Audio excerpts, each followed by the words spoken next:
एक बार फिर हाजिर हैं हम ऑब्जेक्टिव प्रश्नों को लेकर के।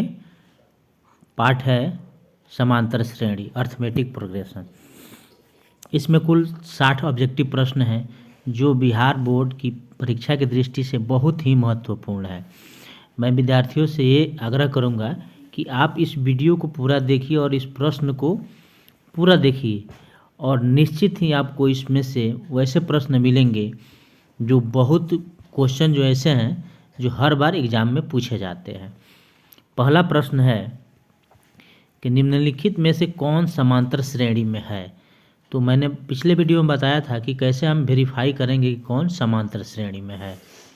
तो हम लगातार दो पदों के बीच का अंतर निकालते हैं। पहला देखते हैं, ये -1 में से 1 को हम लेस करेंगे, -1 में से 1 को हम लेस करेंगे, घटाएंगे, तो कितना हो जाएगा -2।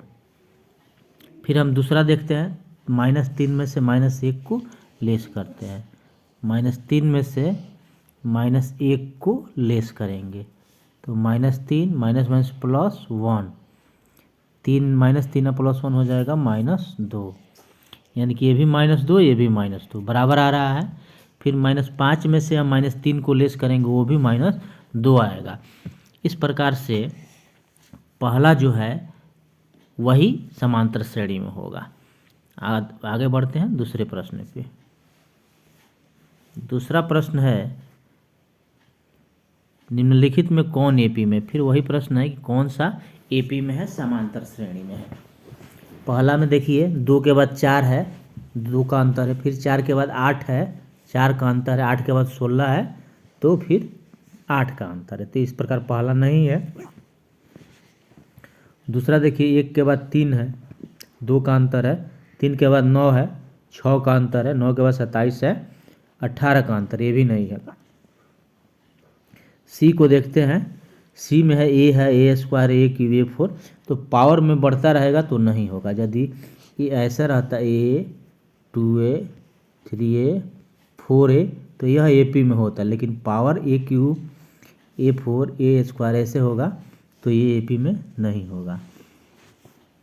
डी नंबर देखते हैं, -10 -6, तो -6 में से हम घटा लेंगे -10, तो -6 माइनस प्लस 10, 10 में से 6 गया 4 हो गया।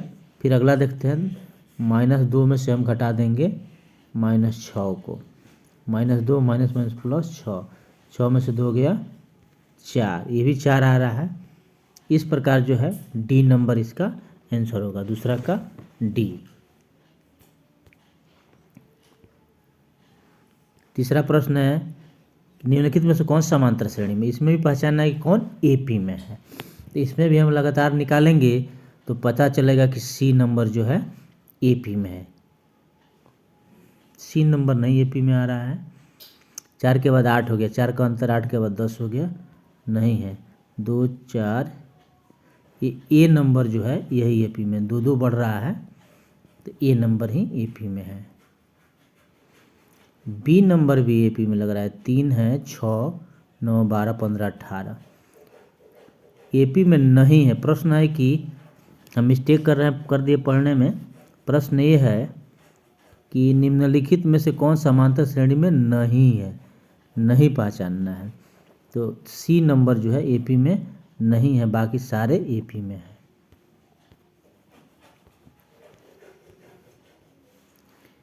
फिर चौथा प्रश्न वही है, निम्नलिखित में कौन समांतर श्रेणी में नहीं है, नहीं पहचानना है। तो पहला है 21 दूना 42, 21 तिया 63, 21 चौके 84। दूसरा है 2 2 कम हो रहा है, 11 9 7 5।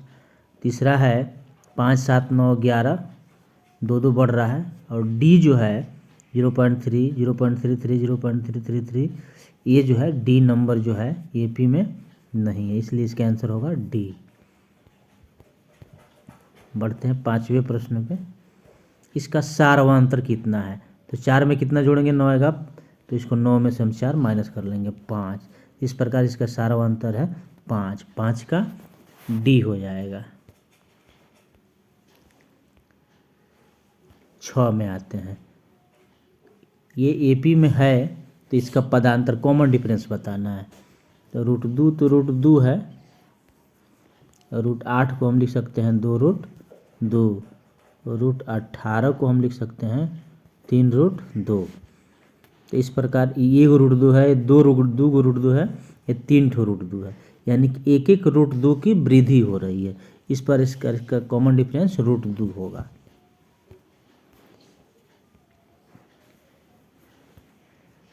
सेवन नंबर क्वेश्चन है, यदि किसी एपी का nवां पद 5 - 3n हो तो इसका पदांतर क्या है। तो हमने बताया था कि n जिसके साथ, पिछली वीडियो में बताया था कि n जिसके साथ गुणा में रहता है वही उसका पदांतर होता है। तो -3n है, इसलिए -3 इसका डी होगा, पदांतर यानी कॉमन डिफरेंस होगा, इसलिए इसका आंसर होगा ए, 7 का ए। 8वां प्रश्न है कि x + 2, 3x, 4x - +1 समांतर श्रेणी में हो तो x का मान क्या होगा। इसमें x का मान, तो यदि समांतर श्रेणी में है तो इसको हम लिख सकते हैं 3x - x + 2 और 4x + 1 - 3x। अब इसको हम हल कर देंगे इसको, तो x का जो मान आएगा वो हो जाएगा 3, बस इसी को हल कर देंगे, x का मान होगा 3, तो C हो जाएगा 8 का आंसर। 9वां प्रश्न है, यदि 2/3, a और 2 किसी समांतर श्रेणी में 3 क्रमागत पद हैं तो इसको कैसे लिखेंगे। a - 2/3 और 2 - a, तो a माइनस ए इधर आकर +a हो जाएगा और 2 - 2/3 इधर आ जाएगा तो +2/3 हो जाएगा। तो ए जोड़ेंगे तो कितना हो जाएगा 2a, और 2 में 2/3 जोड़ेंगे, जब 2 में हम 2/3 जोड़ देंगे, 2 + 2/3 = 9/8/3 हो जाएगा, 8/3, तो a = हो जाएगा 8/3 × 2, 2 से कट जाएगा 4, a का मान हो गया 4/3, 4/3 किस में C में है, तो 9 का आंसर हो जाएगा C नंबर। 10 जो है, समांतर श्रेणी में D का मान दिया है -4, n दिया है 7, an दिया है 4, तो a का मान, an बराबर है 4, तो an बराबर होता है a + n - 1 ×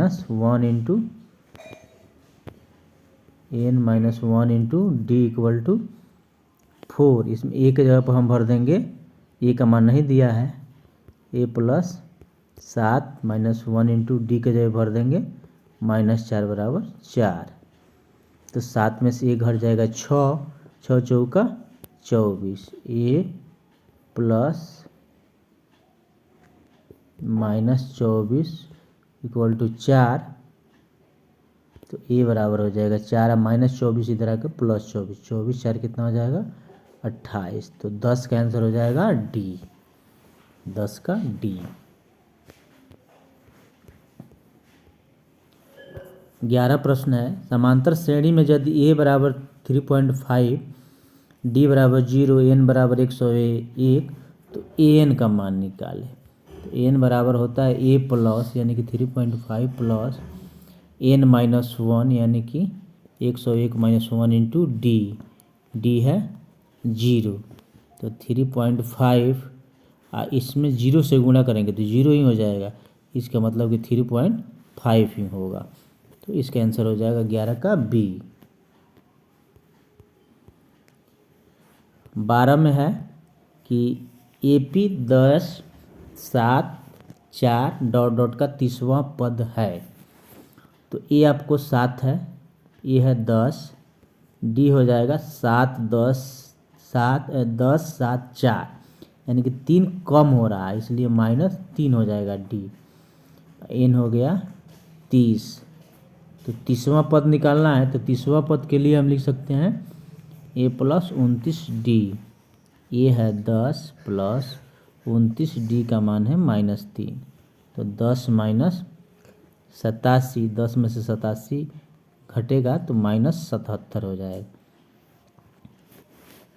10 में से 87 घटेगा तो -77, तो इसमें कोई ऑप्शन नहीं आ रहा है, ये गलती से दे दिया है। ये बी नंबर जो है -77 होना चाहिए, इसलिए -77 नहीं है, तो कोई इसका ऑप्शन नहीं है।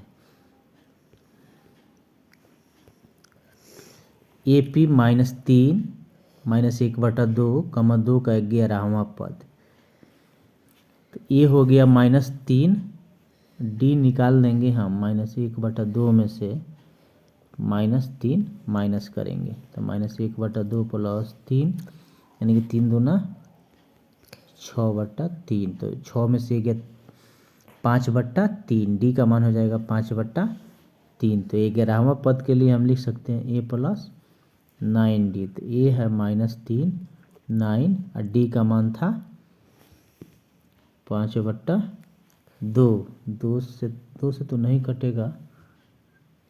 11वां पद के लिए होगा A + 10D, ये 10D हो जाएगा, 2 से कट जाएगा 10, 5 -3 और 5 में 5 से गुणा करेंगे 25, 25 में से 3 कम होगा तो ये हो जाएगा 22, 13 का हो जाएगा A 22।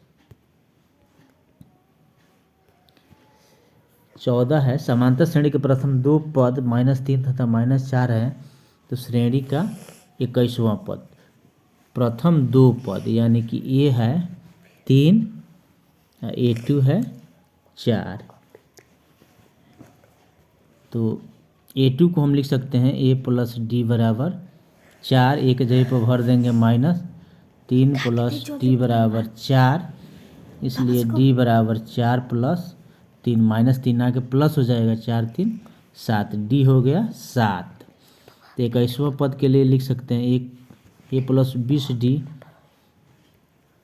तो -3 और 20 और D है 7, -3 और 20 7 140, तो 140 में से 3 जब घटेगा तो 137 हो जाएगा। 15 है, समांतर श्रेणी के प्रथम 2 पद 5 तथा 9 है, तो इस श्रेणी का 13वां पद, जैसे 14 बना है वैसे 15 बना देंगे, तो इसका भी आंसर आएगा C। बढ़ते हैं 16वें प्रश्न पे।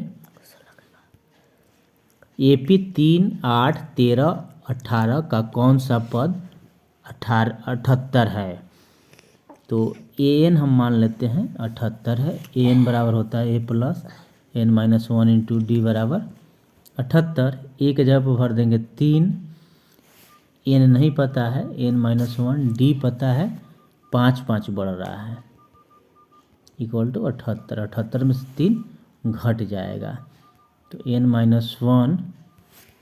78 - 3/5, जो D 5 है वो डिवाइड हो जाएगा, n - 1 78 में से 3 गया 75/5, 75 कटेगा तो 15, n = 15 + 1, 15 1 कितना हो जाएगा 16, 16वां पद। इस तरह 16 का B आंसर होगा। ठीक इसी प्रकार 17वां को हल करेंगे, तो हल करने पर जो n का मान आएगा वो हो जाएगा 35। ठीक इसी प्रकार 18 नंबर भी क्वेश्चन है कि 207 13 19 ... 205 में कितने पद है, n का मान ज्ञात करना है, इसका हम निकाल लेंगे तो n का मान C आएगा 34। 19 भी सेम प्रश्न है, 34 में कितने पद है, इसमें भी n का मान निकालना है, इसका D हो जाएगा 12 नंबर।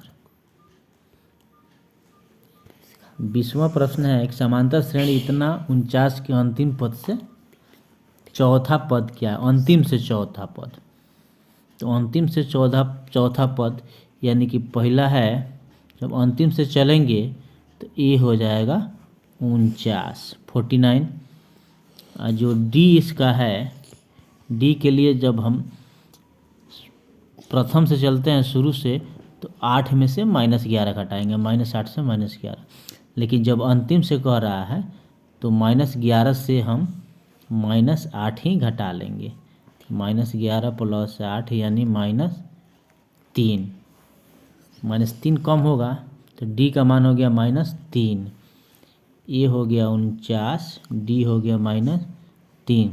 तो चौथा पद के लिए क्या लिखेंगे, ए प्लस 3D। तो 49 3 और डी का मान कितना है -3, 49 -9 कितना हो गया 40। ये हो गया बी, 20 का बी। 21 भी वही है, अंतिम से लेके चलेंगे अंतिम से छठा पद। 21 का भी होगा बी -25। 22वां है, यदि एपी का 17वां और 13वां पद क्रम से 34 64 हो तो 18वां पद ज्ञात करें। तो 7वां पद, एपी का 7वां पद, 7वां पद को हम क्या लिखेंगे, ए प्लस 6D। ये कितना है 34। और 13वां पद है 64, 13वां पद को क्या लिखेंगे, ए प्लस 12D बराबर 64। तो इसको 1 मान लेंगे हम, इसको 2 मान लेंगे और सॉल्व करेंगे तो ए और डी का मान हमको निकल जाएगा। जब हमको पता हो जाएगा ए और डी का मान तो हम 18वां पद निकाल लेंगे।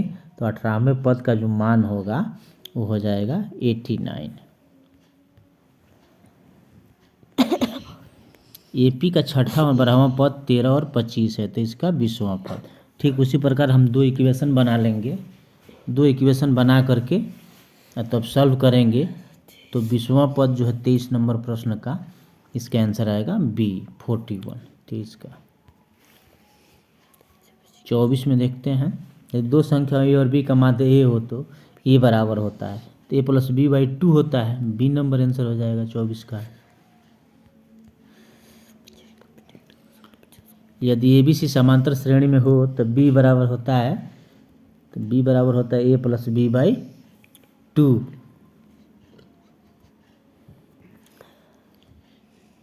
तो इसमें ए बी सी समांतर श्रेणी में है तो 2b बराबर होता है b plus A plus C, इसलिए b बराबर A plus C by 2। A plus C by 2 किस में, बी नंबर में, बी आंसर हो जाए।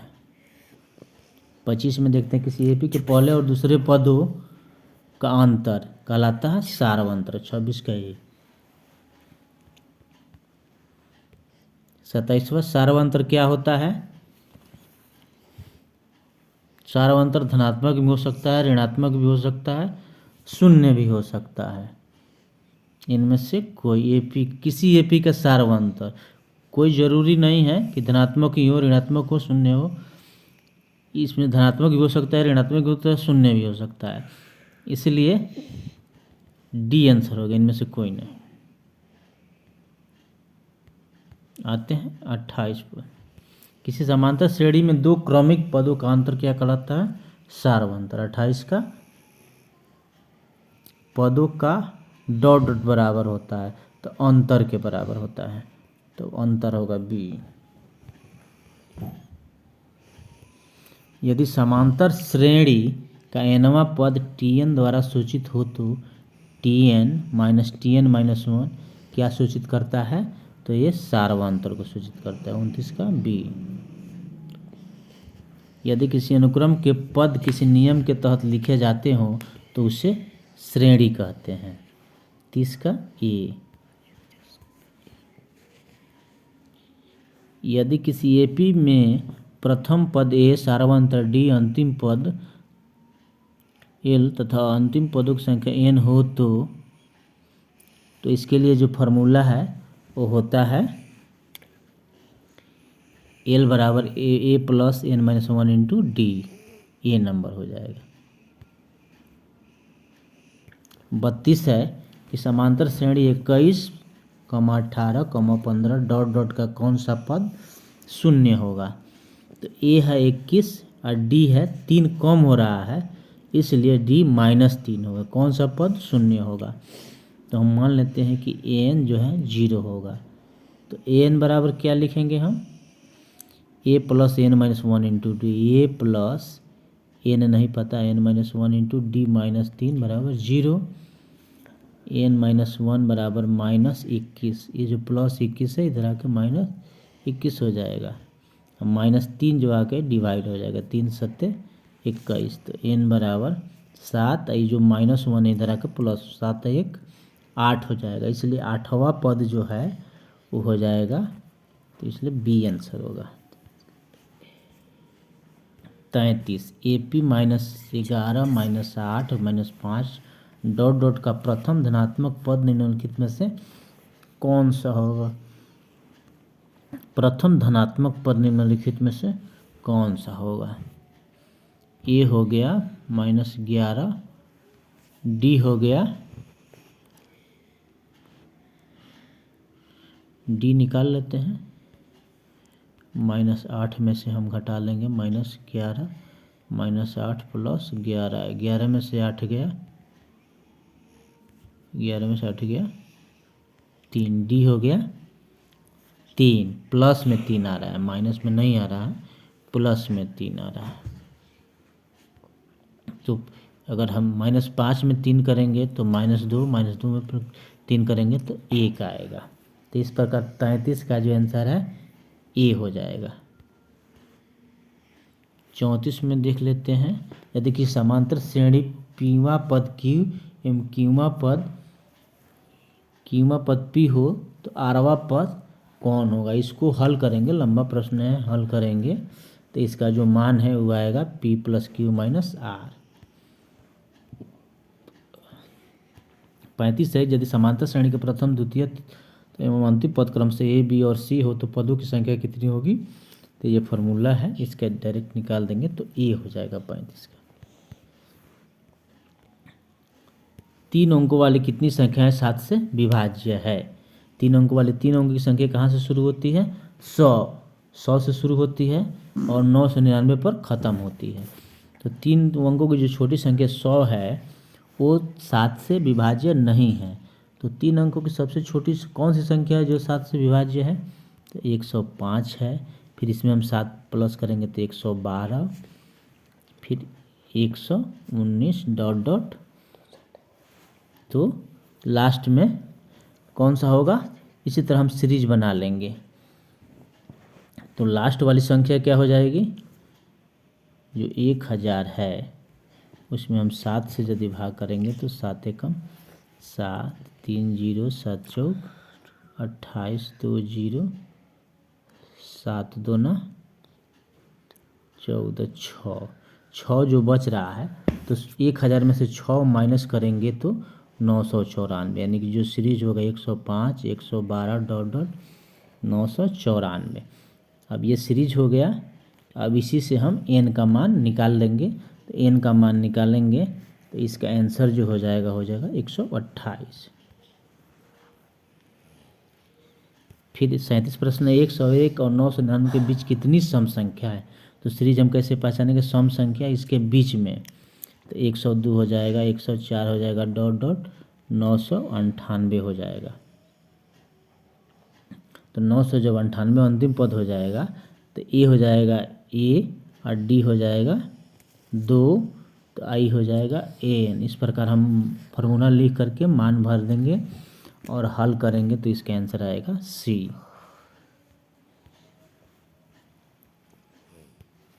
एक और 200 के बीच कितनी संख्या है 7 के अपवर्त्य है, यानी कि 7 से विभाज्य है? तो ये कहाँ से शुरू होगा? 7, 14, 21 डॉट डॉट। अब 200 के अंदर देखेंगे कौन सा हो जाएगा। तो जब लास्ट वाली संख्या हम 200 में 7 से भाग देंगे, भाग देने के बाद कितना शेष बचेगा 200 में से हम घटा देंगे। 7 दूना 14, 26 7 8 56 4, यानी कि 196। 7 दूना 14, ये सीरीज हो गया। इस सीरीज में ई हो गया ए और डी हो जाएगा 7, ई हो गया एन, और A1 वाला फार्मूला लिख के जब हल करेंगे तो इसका जो आंसर आएगा 28 आएगा। ए नंबर इसका आंसर होगा। 39 प्रश्न है, 10 और 250 के बीच कितने 4 के गुणज हैं? तो 10 और 250 के बीच 4 के गुणज, तो 10 तो 4 से कटेगा नहीं, 11 भी नहीं कटेगा, 12 16 20 डॉट डॉट और 250 4 से नहीं कटेगा, तो 4 छक 24, 248, 4 से ये हो गया सीरीज। इसमें एन का मान निकाल लेना, ए हो गया, डी हो जाएगा 4, ये हो गया ए एन। इस प्रकार इसका जो आंसर होगा 39 का हो जाएगा 60, बी नंबर। 40वां प्रश्न है, यदि एपी का प्रथम पद, अंतिम पद 1 और 11 है तथा इन पदों का योगदान 36 है, यानी कि योगफल, एपी में कुल कितने पद हैं? प्रथम पद का मान दिया हुआ है और अंतिम पद का मान नहीं है, तो इसे से बना लेंगे इक्वेशन, और जब हल करेंगे तो इसका आंसर होगा 6। एक एपी के 15 पदों का योग क्या है, जिसमें प्रथम और अंतिम पद क्रमशः 5 और 75 है। इसको डायरेक्ट हम निकाल लेंगे, एस एन n/2 यानी कि 15/2 इंटू ए प्लस एल। इस फॉर्मूला से निकाल लेंगे प्रथम पद अंतिम पद, एन है 15, 15/2, अब 15 75 हो जाएगा, 80 कट जाएगा, 40, जब 15 में 40 से गुणा करेंगे तो 600 आएगा, इसलिए बी आंसर हो जाएगा। किसी एपी के एन पदों का योग 3n² हम प्लस माइनस एन है तो सारा अंतर ज्ञात करिए। 3n² माइनस कुछ बीच में छूटा होगा 42, देख लीजिएगा। अगर ऐसा प्रश्न आता हो सारा अंतर हो तो इसका प्रथम पद, इसमें देख लीजिए, इसको हल करने पर डी आंसर ही आएगा। इस प्रश्न को हमने देखा हुआ है। आते हैं 43 नंबर पे, एन पदों वाले एपी के योग n² + 2n + 1 है, तो इसका छठा पद ज्ञात करें। इसके लिए जब हम हल करेंगे इसको निकाल करके एन का मान, और छठा पद में जब भरेंगे तो इसका मान हो जाएगा बी, 13 नंबर। 44, प्रथम 20 विषम प्रकृत संख्याओं का योग। तो प्रथम 20 विषम प्रकृत संख्या कौन हो जाएगी? 1 3 5 ... हमारे ख्याल से 39 तक होगा, और इस सब का हम योग निकाल लेंगे। तो योग जब प्रथम निकालेंगे तो इसका आंसर आएगा 400।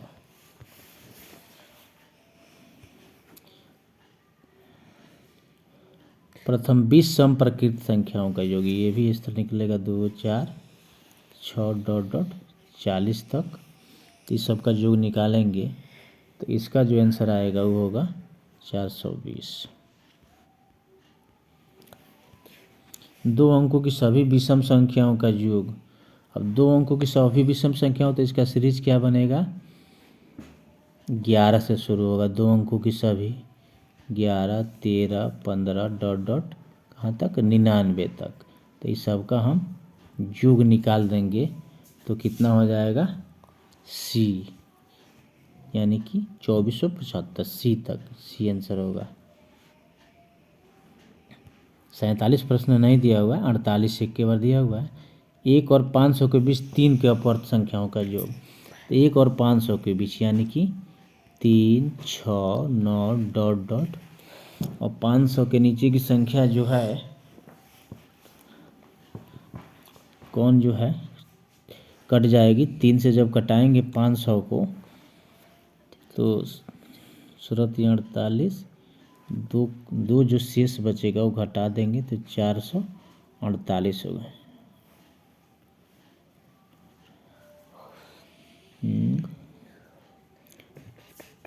598 हो जाएगा। ये 500 में से 2 घटाएंगे तो 498। इस प्रकार ये सीरीज है, तो इनका सम निकालेंगे। योग जब निकालेंगे तो योग जो होगा वो 41,583 के बराबर होगा।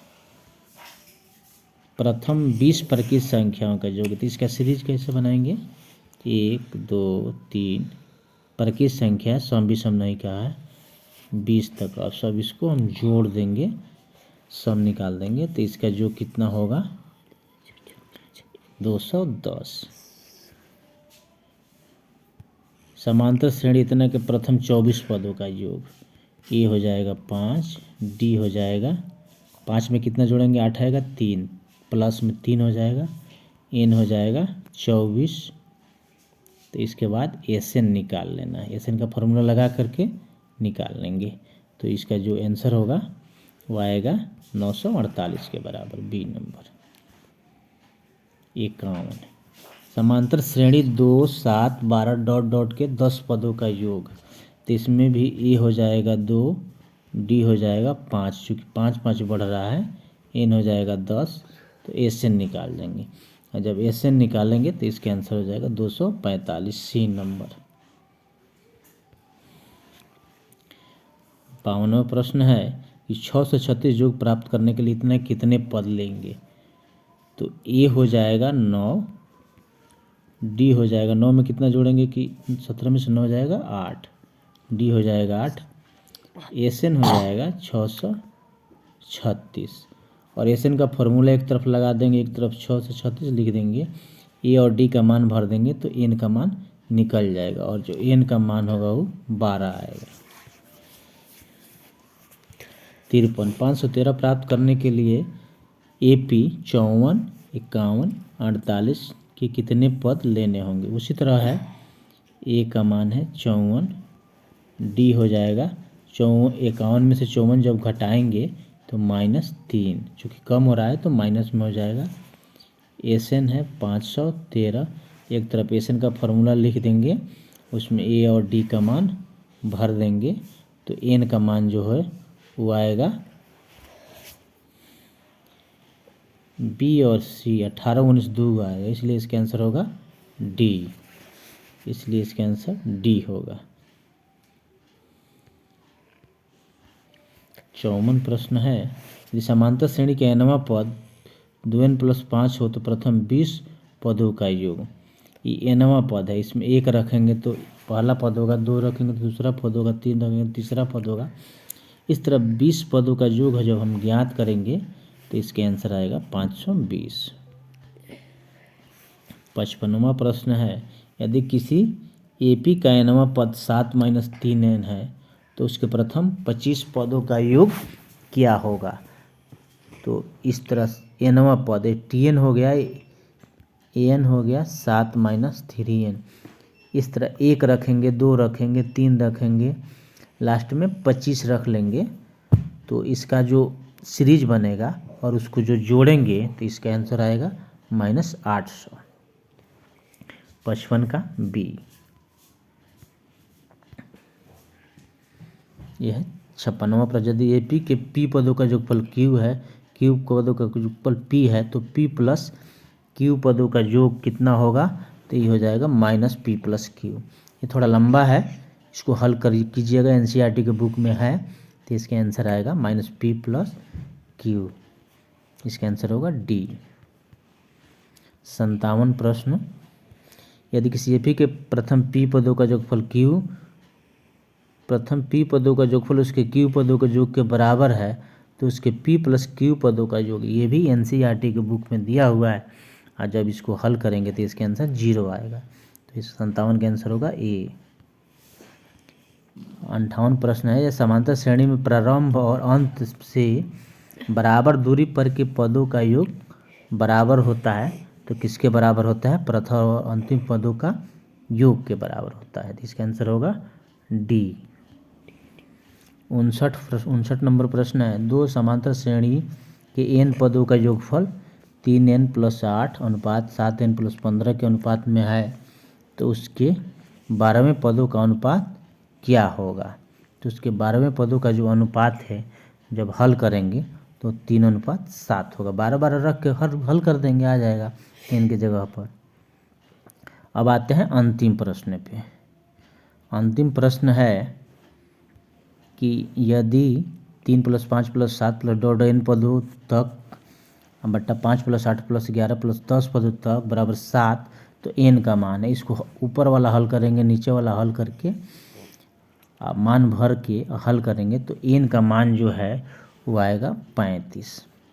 तो इस प्रकार इस मतलब जो हमने प्रश्नों का संग्रह किया था, ऑब्जेक्टिव प्रश्नों के बहुत ही परीक्षा की दृष्टि से महत्वपूर्ण है, वो कुल 60 प्रश्न थे और इस प्रश्नों को हल करने में बड़ी मेहनत लगी है। ये सब विद्यार्थियों के लिए मेहनत हमने किया है ताकि हमारे विद्यार्थी जो हैं पढ़ सकें और अच्छे नंबर ला सकें। तो बहुत मेहनत लगता है वीडियो बनाने में, इसलिए वीडियो को देखें, सब्सक्राइब करें, शेयर करें और पूरा अंत तक देखें और कमेंट में बताएं कि ये मतलब कहीं त्रुटि हो तो ज़रूर हमको बताएं, मैं उसको सुधार करके फिर से डालूँगा। तब आज के वीडियो के लिए धन्यवाद।